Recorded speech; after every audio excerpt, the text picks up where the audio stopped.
Hi there, Craig Hocknell here. Just going to do a quick little video for you on short game, in particular pitching. So hitting a pitch shot, pitching quarters, pitching pennies, pitching horseshoes, pitching bean bags. Okay, so we're pitching, which means we're throwing our club and are throwing the club through the ball, and then the ball is floating through the air and landing. Just think of if you're playing cornhole or if you're playing horseshoes, you actually have a trajectory to that flight, right? So you're pulling it back and throwing it through. If I took a ball and threw it toward the green over here, I'm just going to swing my arm back and I'm going to pitch it. Okay, so what does that mean for us? Well, that means that our right arm, as a right-handed golfer, as a person that would pitch a horseshoe or a beanbag with my right hand, I'm going to take my club in my right hand, and this is an exercise for you to work on. You're going to take your thumb and finger and pinch on the shaft, not on the grip itself, but all the way down here. And as you're holding it on the shaft, what you're going to work on, you can put your left hand in your pocket if you want, is you're just going to work on having that handle swing past the forearm of that right hand. So if I was going to throw this club over the top of the camera in this direction, I might do it in this manner, right? Throwing it this way, throwing it this way. So if I'm throwing it underhand, I'm going to do that. If I throw it and I let the handle, the butt of the grip, hit my forearm, it's just going to stop.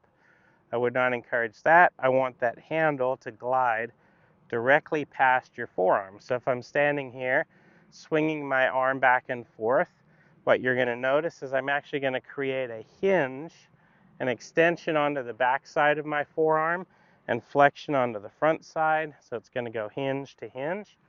Now, just like if I was throwing anything else, I'm not going to flip my wrists a ton here. I'm just going to have a nice casual hinge. So if I'm swinging this club back and forth, I don't have to do a super hinge on the way back and a super hinge on the way through. I can just do a nice casual hinge. What you're going to notice is that the handle of the club, as I hinge backwards, moves away from my forearm. As I come back into the strike area, that butt of the club is going to kind of get right close to the forearm, and as I strike and go past, it's actually going to brush on the inside of my forearm and exit on the other side. So I've got this little cereal bowl here to describe to you how the golf ball is going to interact with all of this. If I take the face of my wedge and just kind of slide it up and down the back of that bowl, I'm using the face to rub the back of the bowl. I'm not using the leading edge. This would be the leading edge of this wedge. I'm not going to push against the bowl with the leading edge. I'm going to push against the bowl with the face. So you notice what happens is as that bowl gets pushed sideways, the face is now under the bowl. Watch what happens if I extend my wrist this way. I can actually lift that bowl up. So this is plastic. I wouldn't recommend doing this with your mom's favorite china. But as I go here, I can then slide under and then lift the bowl up. So you notice what I have to do with that wrist is I actually have to hinge my wrist in this manner. Now the reason why I'm demonstrating this for you is because a lot of people are taught and they've learned to just keep that handle in front the entire time. Well, I would say that would be good for a little chip shot, right? If I had to just play the ball in the back of my stance, keep the handle forward, and just do a tiny little chip, that's fine. But if I have to pitch over a bunker or out of some rough, I actually want to release that energy. So I'm going to do that in this manner. I'm going to bring the club down, connect the face to the back of the bowl.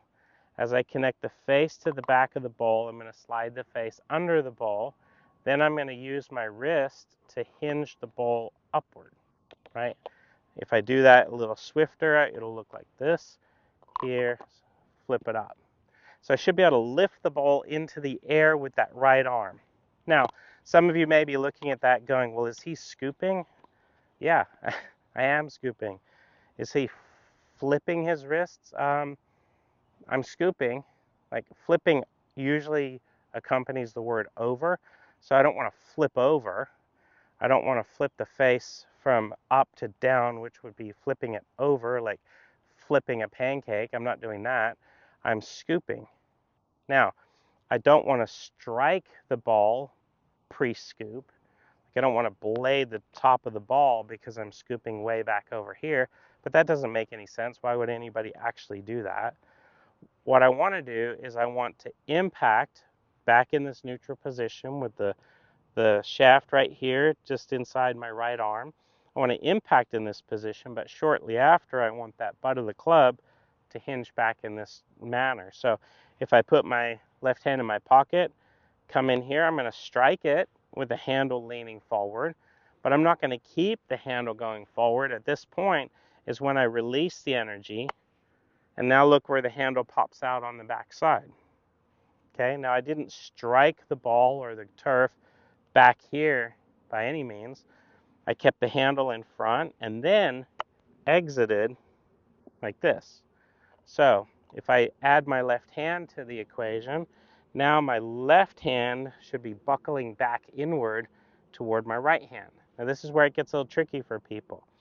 A lot of times their left hand is so tight that it pulls the handle forward like this and doesn't actually allow the club head to release underneath. Think about if I was playing lacrosse. Some of you lacrosse players out there are wondering, why am I such a good lacrosse athlete but I suck at golf?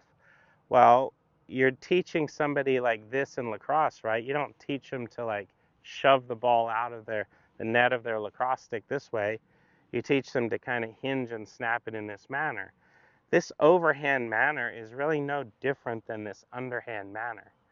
So if I let my left hand kind of go along with the ride and kind of let it hinge backwards, this is what it looks like. So bring the club into the hitting area with the handle slightly forward, but then I exit with the handle pointing back over here. I'm not entering and exiting in this manner. So the progression would be scoop the bowl up, right? Take that bowl, bring the face in here, ride it along down to the bottom, and then elevate it and lift the bowl up. Then take a golf ball with that right hand only, kind of bring it in here and then lift up the ball. Then put a little bit bigger swing with your left hand in your pocket, like that. Pitch it up onto the green. Then take your left hand, add it to the club, swing it back and forth, doing the same thing. As you're doing this, the plan is just to eventually just relax and kind of let it all happen. So gripping down, all the way down to the shaft basically, standing in close, swing the right arm up, and then just kind of release it underneath so that the handle pops out, basically pointed back down here at the ball, or where the ball was, back down at the ground. So anyway, pitching game should resemble your full swing. If I was standing here hitting a full swing 7-iron and I release through, this is what it's going to look like on a full swing 7-iron. So just because I'm only 30 yards away from the green doesn't mean that this part of the game shouldn't resemble my full swing. Don't get trapped. Like you don't have to open your stance. You don't have to lean your weight left. Don't have to play it way back. You don't have to lean the handle way forward. You just have to figure out how to release the club better for more consistent strike on the ball. Gripping down, working with the bowl, doing some one-handed kind of like scoop ups like this, strengthens this forearm to the point where you can actually lever the club up like that.